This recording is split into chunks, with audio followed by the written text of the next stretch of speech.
यह तन विष की बेलड़ी, गुरु अमृत की खान, शीश दिए जो गुरु मिले, तो भी सस्ता जान। स्वागत है आपका आज की आवाज़ की इस चैनल में मित्रों। एक बार फिर से हम आज हमारे समाज में शिक्षकों की क्या भूमिका है, शिक्षक आखिर समाज के लिए कितने ज़्यादा महत्वपूर्ण होते हैं। वो सिर्फ एक स्टूडेंट के जीवन को ही नहीं बनाते हैं, अगर वो चाह लें तो पूरे समाज को बदल सकते हैं, राष्ट्र में एक नया कीर्तिमान स्थापित करते हैं।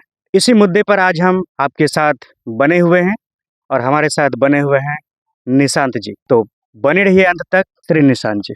जी मार्कंडे जी। निशांत जी, एक प्रश्न है जी।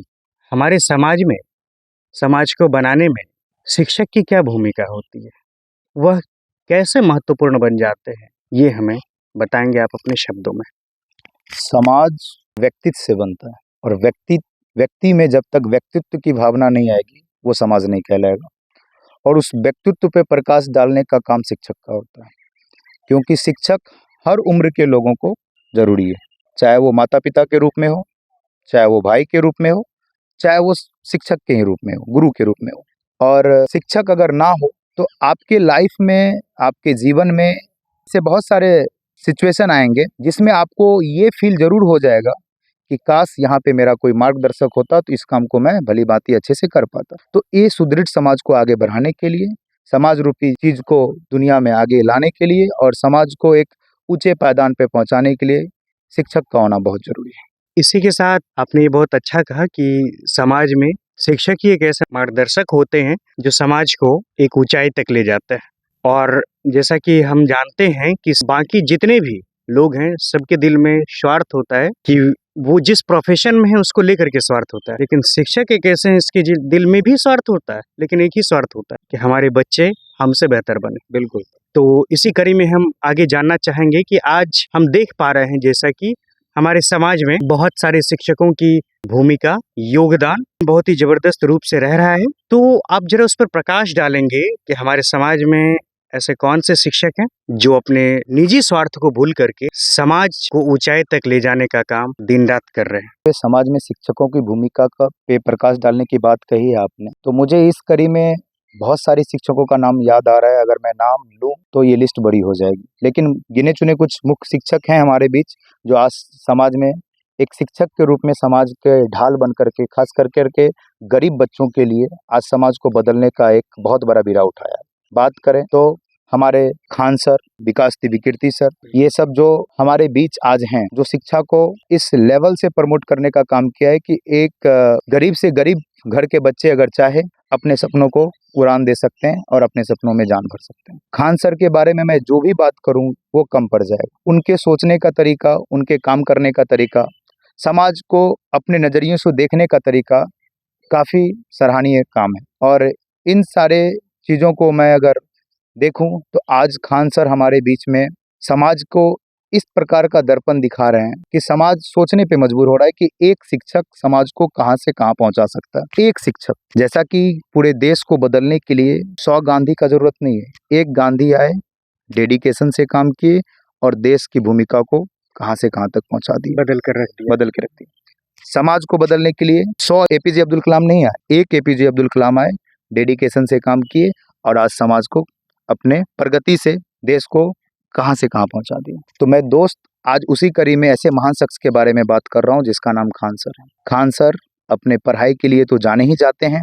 तो आइए इसी कड़ी में हम जानते हैं कि हमारे समाज के वो शिक्षक जिन्होंने हमारे समाज के लिए बहुत ही अच्छा किया है, उनकी विषय में जानते हैं। निशांत जी, हमें बताएं कि जो शिक्षक हमारे समाज के लिए जरूरी होते हैं और वो आज भी कहीं ना कहीं हैं, तो हमें ऐसे कुछ शिक्षक के बारे में बताएं, उनके कामों के बारे में बताएं जो कि समाज में काफी हद तक बदलाव किए। शिक्षक सर बहुत सारे हैं, मैंने पहले ही कहा कि शिक्षक बहुत सारे हैं, अगर मैं गिनाऊं तो लिस्ट बड़ी हो जाएगी, लेकिन मैं अगर फोकस करूं तो अभी वर्तमान समय में जिन शिक्षकों का नाम मैंने पूर्व में भी लिया, खान सर का पढ़ाने का तरीका और खान सर के सोचने का तरीका आज किसी को भी सोचने पे मजबूर कर देगा। और उनके द्वारा जो समाज में बदलाव आ रहा है, जो कोर्स का फी 10 से 12 हजार रुपया कोई और संस्था चार्ज करती थी, वो महज 2 से 3 हजार रुपये में बच्चों तक पहुंचाना। जो कोर्स का फी 2 से 3 हजार रुपया कोई और संस्था चार्ज करती थी, उस कोर्स का फी 2 से 300 रुपये में समाज तक पहुंचाना। घर की बेटी, घर का बेटा, मतलब गरीब घर का बेटा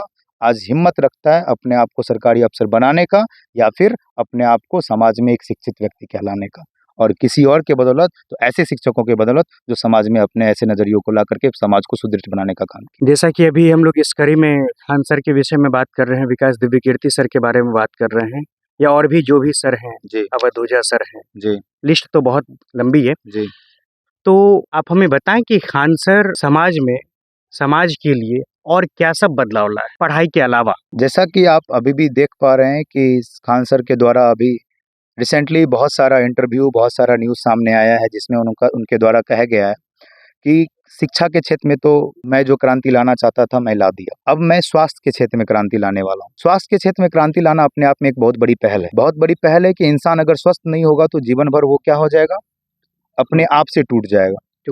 एक स्वस्थ व्यक्ति ही क्या कर सकता है, अपने आप को बना सकता है, आगे रख सकता है कि, और एक स्वस्थ शरीर में ही स्वस्थ मस्तिष्क का निवास होता है। जब तक स्वस्थ शरीर नहीं होगा तब तक स्वस्थ मस्तिष्क नहीं होगा, जब तक स्वस्थ मस्तिष्क नहीं होगा तब तक शिक्षा भी अधूरी रह जाएगी।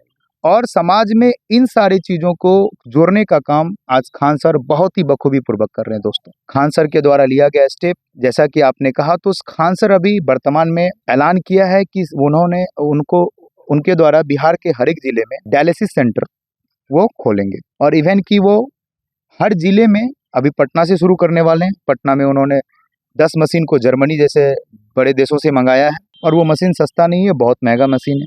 और ना सिर्फ डायलिसिस सेंटर, डायलिसिस का अगर बात करें तो नाम सुनने से ही लोगों की कांप उठती है कि इतना बड़ा खर्चा, इतना बड़ा ट्रीटमेंट, बिल्कुल, और वो एकदम चीफ कॉस्ट में गरीबों के लिए ला रहे हैं।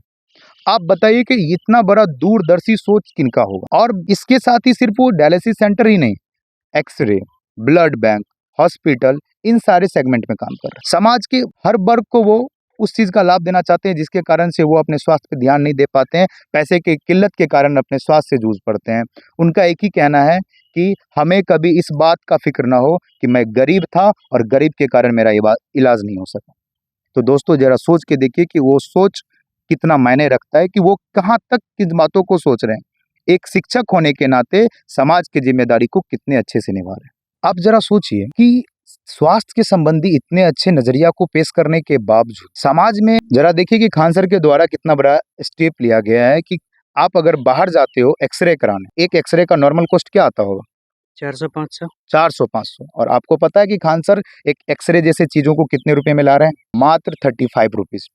अच्छा, मात्र 35 रुपीज में उनका कहना है कि मैं सिर्फ 35 रुपए में गरीबों का एक्सरे करके, गरीबों के मतलब कि जिनको जरूरत होगा उनका एक्सरे में 35 रुपए में अवेलेबल करा दूंगा। डायलिसिस जैसे चीजों का रेट मार्केट में 8 से 10 हजार रुपया होता है, बिल्कुल, और उनके यहाँ 1800 में काम हो जाएगा। वाह! आप जरा सोचिए कि इतने रेंज का जो बेनिफिट है वो समाज में अगर कोई ले रहा है और समाज के लिए वो डॉक्टर कहला रहा है, तो जरा ये बात बताइए कि वो डॉक्टर इतने बेनिफिट को समाज के लिए लेकर के अपने आप को डॉक्टर कैसे कह रहा है? यहाँ पे क्वेश्चन मार्क लग रहा है दोस्तों। आप समाज के भलाई के लिए करो, आप अपने पेट के लिए जियो, आप अपने प्रोफेशन के लिए जियो, लेकिन समाज को लूट के नहीं जियो, समाज के लिए जी के जियो, जिसका एक ही एग्जाम्पल सिर्फ खान सर एक हद तक ही सब कुछ चार्ज करना चर्च चाहिए। कर सकता है। बिल्कुल, इससे हमारा समाज काफी ज्यादा प्रभावित भी इसीलिए होता है। इसीलिए उनके द्वारा कहा गया है कि कोई भी आदमी इसलिए ना मरे क्योंकि वो गरीब है, गरीब आदमी इसलिए ना मरे क्योंकि वो गरीब है। कितनी बड़ी बात है इसमें, बहुत बड़ी बात। जरा सोचिए आप। और मैं आपको अपडेट कर दूं कि खान सर अभी यही नहीं रुकने वाले हैं। खान सर नवरात्रि के फर्स्ट दिन ब्लड बैंक का, ठीक है, उसके बाद गर्ल्स के लिए कुछ ऐसे कोर्स ला रहे हैं जो वो नर्सिंग कर करके फिर उन्हीं के हॉस्पिटल में काम करेंगे। अब जरा सोचिए कि कितने सारी चीज, और इवन कि उन्होंने अभी 100 एम्बुलेंस का भी ऑर्डर कर दिया। जिस कंपनी को वो ऑर्डर कर रहे थे वो ऑर्डर सुन करके चौंक गए, उनको लगा कि 5-6 करेगा, लेकिन इनका क्या था, हमको 100 एम्बुलेंस चाहिए। तो आप जरा देखिए कि कोई आदमी अगर चाह ले ना सर, चाह ले, तो मैंने आपको पहले भी बताया ना कि देश को 100 गांधी नहीं चाहिए था, एक गांधी चाहिए था। देश को 100 एपीजे अब्दुल कलाम नहीं चाहिए था, एक ही चाहिए था। तो उसी तरह देश को बदलने के लिए सिर्फ एक नजरिया, एक मोटर, एक इंसान की जरूरत है। बिल्कुल। तो दोस्तों, आपने देखा, सुना, समझा, जाना कि समाज में कितनी बड़ी क्रांति आने वाली, यहाँ तक कि उसकी शुरुआत भी हो चुकी है एकदम। अब हम गर्व से कह सकते हैं कि समाज का कोई भी बच्चा अस्वस्थ नहीं रहेगा, बीमार नहीं रहेगा, वह अब स्वस्थता के साथ शिक्षा ग्रहण करेगा। मार्कंडे जी, एक बात और याद आ रही है कि खान सर जब इतने बड़े स्टेप को ले रहे हैं तो उनसे एम्स के डॉक्टर भी कांटेक्ट कर रहे हैं अच्छा। और वो कह रहे हैं कि अगर आपको मेरी ज़रूरत पड़ेगी तो आप मुझे ज़रूर याद कीजिएगा। तो मैं ऐसे डॉक्टरों को भी सैल्यूट करना चाहता हूँ। बहुत बड़ा सपोर्ट है। बहुत बड़ा सपोर्ट है। आपका सिर्फ इतना 2 सेंटेंस ही उनके लिए बहुत बड़ा सपोर्ट का काम करेगा कि कोई आदमी अगर इस लेवल का काम कर रहा है और आप उसको सपोर्ट कर रहे हैं, तो आदमी सच में एक बहुत बड़ा स्टेप है और समाज में अच्छे भी आदमी हैं। बिल्कुल। मैं हमेशा ऐसा ब्लेम नहीं करता हूँ, लेकिन मैं जो समाज कह रही है, जो न्यूज़ कह रहा है, जो मैं देखते आ रहा हूँ, उसके बदौलत अगर 100 में से अगर एक इंसान अगर नज़र को बदल ले, अपने नज़रिए को बदल ले, सोच को बदल ले, तो समाज की दिशा मुड़ सकती है, समाज अपनी स्थिति को सुधार सकता है और ख़ास करके बिहार जैसे राज्य का तो बहुत ही अच्छे से सुदृढ़ हो सकता है। निशांत जी, इस कड़ी में अब हम आपसे एक अंतिम प्रश्न करने जा रहे हैं कि क्या जब खान सर ने समाज के लिए इतनी बड़ी क्रांति लाई जो हमारी सरकार को लाना चाहिए, वो एक शिक्षक होकर के ला रहे हैं, ये अपने आप में गर्व की बात है। तो क्या आप बताएंगे कि हम आपकी पॉइंट ऑफ व्यू जानना चाहते हैं कि क्या खान सर को पॉलिटिक्स में आना चाहिए या नहीं? सर, मैं आपसे ये पूछूँगा कि अगर शाहरुख खान फुटबॉल खेलने लगे तो आपको कैसा लगेगा? या रोनाल्डो आकर के एक्टिंग करने लगे तो फिर आपको कैसा लगेगा? हम आपको ये नहीं कह रहे हैं कि सर वो काम नहीं कर सकते, खान सर वो काम नहीं कर सकते, लेकिन जो आदमी जिस प्रोफेशन में बेस्ट हो रहा है, बेस्ट टू बेस्ट हो रहा है, आप उसको उसी प्रोफेशन में और बेस्ट करने का मौका दीजिए। आप उसको घेरिए मत, आप उसको हर तरीके से घेरने का काम मत करिए। अगर आपका फोकस समाज में शिक्षा को फैलाना है, तो आप उसमें लगे रहिए। कोई ऐसा चेहरा तैयार फिर होगा जो बिल्कुल। स्वास्थ्य को, कोई ऐसा चेहरा तैयार जरूर होगा जो गरीब की आवाज़ों को उठाएगा। आप एक ही आदमी के कंधे पर कितना दायित्व देना चाहते हैं? बिल्कुल। अगर कोई अच्छा खिलाड़ी खेलने लगे तो भैया इसको कैप्टन बना दो। हाँ? तो मेरा पर्सनल ओपिनियन है कि सर जो भी काम कर रहे हैं, अपने लेवल से कर रहे हैं, पॉलिटिक्स जैसी चीज़ों में आकर के भी वो अच्छा कर सकते हैं, लेकिन हर आदमी को आप हर सेगमेंट में देखिए तो ज़्यादा अच्छा रहेगा। पॉलिटिक्स में आने के बाद वो बंद जाएँगे एक तरह बिल्कुल, से। बिल्कुल। दोस्तों, जैसा कि आपने जाना कि एक शिक्षक अगर चाह ले तो समाज को सचमुच एक ऊंचाई पर ले जा सकते हैं।